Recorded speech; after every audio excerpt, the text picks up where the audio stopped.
Palihog lingi asa ang inyong mga tapad. Unya ingna, ang Santo Niño, Diyos sa kalipay, Diyos nga gamay. Sige.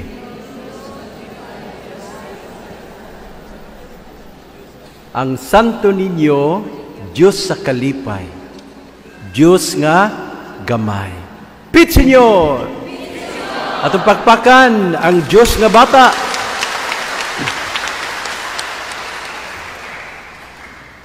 Unsa may dakong rason ngano nga ang Dios nga labing gamhanan nagpakahimong bata nahimong Senior Santo Niño. Mga igsoon, sa akong maampuong pagpamalandong ning maong pangutana, nakahuna-huna ko og tulo ka mga posibleng rason. Ang una, gipili sa Dios nga mahimong gamay nga bata aron nga dali ug sayon ranato siya higugmaon. Nasayod mo, ang gamay nga bata makadani ug makalukmay sa balatian sa tao. Bisan ang tao nga isog, di ba? Gahi og kasing-kasing, o bisan lain og batasan, madala sa parayig sa usa ka gamay nga bata. Mga igsoon, gipili sa Dios nga mahimong Senior Santo Niño aron ang tao dili na mahadlok, dili magpanuko, dili magtapol ug dili maluya sa pagduol kaniya.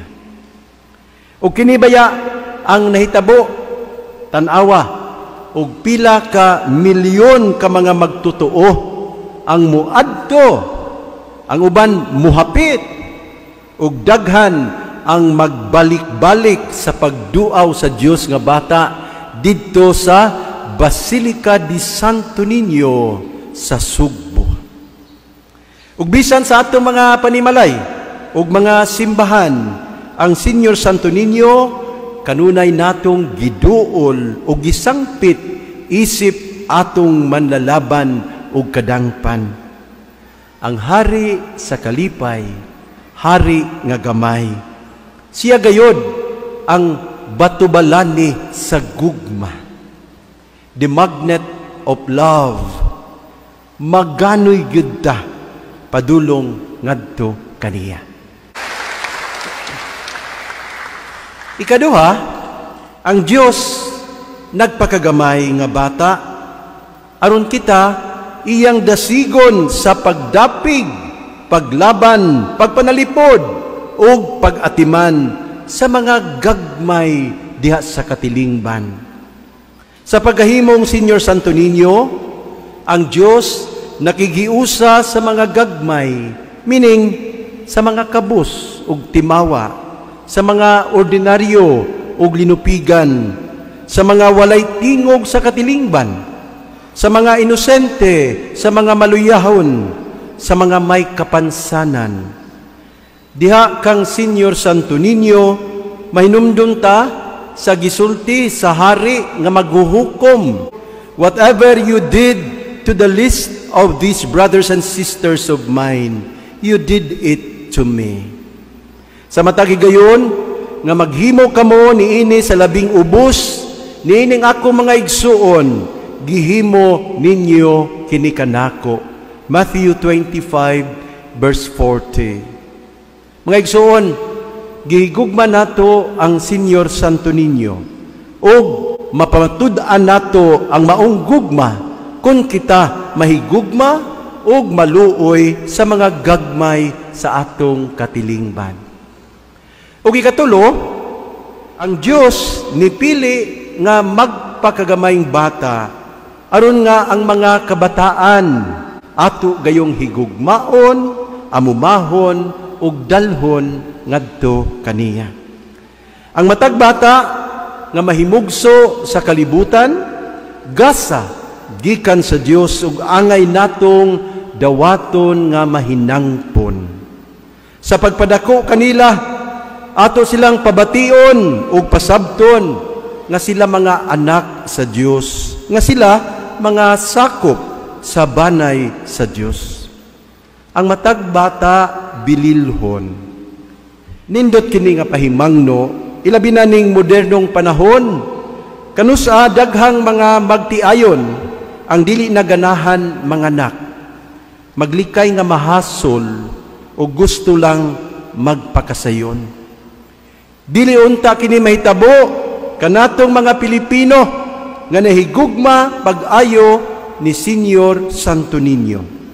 Atong iampo nga wala nay asawa nga magunahuna sa iyang pagsabak nga unwanted pregnancy. Wala na untay inahan nga muisip sa iyang anak nga unwanted child. Ang bata nga mahimugso ug mabunyagan mahimong anak sa Dios. And nobody is a nobody in the family of God. Mga igsuon, unsa may atong buhaton sa mga kabataan karon aron mubati sila nga sila mga pinalanggang anak sa Dios. Adunay tulo ka mga linya nga akong nadungog sa bata nga nakatandog nako pag-ayo ug tingali di na gyud nako malimtan. Ang una, nadungog nako gikan sa usa ka 7 anyos nga batang lalaki. Miduol siya nako ug miingon, "Bishop, please pray for me. I want to become a priest." Nakapahiyom ko, lipay ko kaayo nga nakadungog ani. Daghan ba ang mga ginikanan ang muduol nako muingon, "Bishop, iampo ni akong anak ha nga mapari." Sus ganahan di ko, Bishop, nga mapari ning akong anak. Pero for the first time, nadungog nako ang hangyo nga gikan gyud sa baba sa usa ka bata. "Bishop, please pray for me. I want to become a priest." Nganong nalitok man kini sa inosente nga bata, labing siguro kining maong bata nagtubo sa pamilya nga adunay Dios, magampo og tigsimba. Siguro sa sigig adto sa simbahan, kining maong bata nadasig nga makakita sa mga pari nga magmisa ug dinhi nagsugod ang iyang kagustuhan nga mahimong alagad sa simbahan. Hinaut unta mga igsuon nga kita maningkamot usab sa paghatag sa atong mga anak ug environment nga sama niini. Pamilya nga nakaila og Dios, makamaong magampo og tigsimba ilabi na sa adlaw nga Domingo. Abi ninyo, sa atong pagtudlo sa mga bata og ampo, sa atong pagdala kanila sa simbahan, ato silang gipabati nga adunay Dios nga ilang kadangpan. Adunay Dios nga nahigugma og manalipod kanila. The best thing that parents can do to their children is to bring them to God. Ang mga anak atong dalhon sa tulunghaan aron makabaton og edukasyon. Dili ba di ay angay nga ato usab silang dalhon sa simbahan aron makabaton og kinabuhing dayon?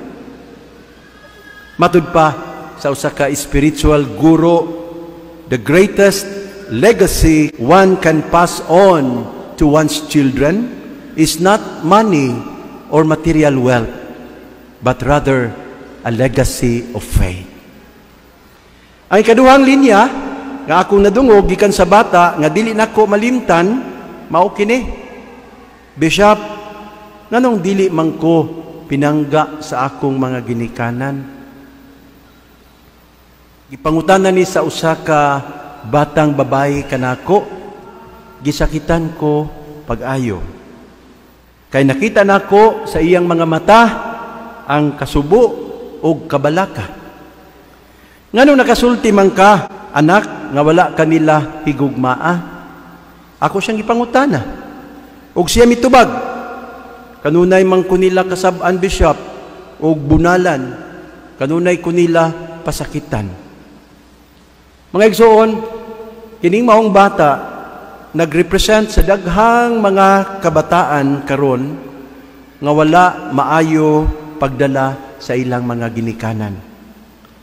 Sa mga ginikanan nga naminaw nako karon, masabtan man nato ba nga usahay sa puton ta ug masuko sa mga bata, ilabi na sa panahon nga sila magsaba, maglangas o kaha magpabadlong, dili maminaw, dili masugo. Pero palihog bantayan nato ang atong mga kamot nga dili ta makadagmal sa atong anak. Bantayan usab nato ang atong dila nga dili ta makabungat og mga pulong nga dili angay, kanang mga pulong nga sakit paminawon. Hinumduman nato ang gisulti ni Kristo, matngunin ninyo nga dili kamo magtamay bisag usa niining mga gagmayng bata, kay sultihan ko kamo nga ang ilang mga anghel atua kanunay atubangan sa akong amahan sa langit. Matthew 18 verse 11. Mga igsoon, ang atong pagkasaba ug pagdisiplina ubanan gyud nato kanunay og gugma. Mas labing importante kaysa kasaba mao ang mahigugmaon nato nga pagmaymay, kanang pagpasabot ba sa mga anak unsay angay nilang buhaton ug unsay angay nilang likayan. Ang katapusan nga linya nga ako nadungog nagagikan sa ako mismo nga pag-umangkon nga babay. One time naghimumig balay sa kabus nga pamilya didto sa usa ka barangay sa Hagna. Unya nakahuna-huna ko dapit sa akong mga pag-umangkon nga muuban namo. Buot na ko ba nga makasinati sila unsa ang among gihimo sa mga tao nga adunay panginahanglan. Kaya ako mga pag-umangkon nga mga bata, miuban sila. Tibok adlaw, naghimo og balay sa kabus. Ang ako mga pag-umangkon, mitabang po sila duk-duk-duk-duk, hakot-hakot. Nya pagkahapon, nahuman na ang balay, nadungog nila tong inahan nga maoy mibungat og mga pulong sa pagpasalamat. Naghilak in town, kasagaran yun nga makadawat sa atong balay sa kabus, malipay man kaayo og makahilak sa kalipay. Sa amo ng pagpauli, kining kinamanghuran nga pag-umangkon ako, mihawid nako, nya misulti siya, miingon siya, "Angkol, inikadako nako angkol, na nakoy kwarta, maghimo po kog balay para sa kabus." Wow! Indeed, a good example is more valuable than 10 good sermons. Mga ginikanan, ay makalimot ha? Ang usa ka maayong ehemplo, mas bililhon pa, mas epektibo pa, kaysa napulo ninyo nga pagpangasaba. Ning atong pagpasidungog sa Dios nga bata, atong iampo, nga mas mudako ang atong paghigugma kaniya. Mas mudako ang atong paghigugma sa mga kabus. O mas mudako ang atong paghigugma sa atong mga anak. Happy Fiesta kaninyong tanan. Viva Señor Santo Niño! Viva! Pit Señor! Pit Señor! Pit Señor!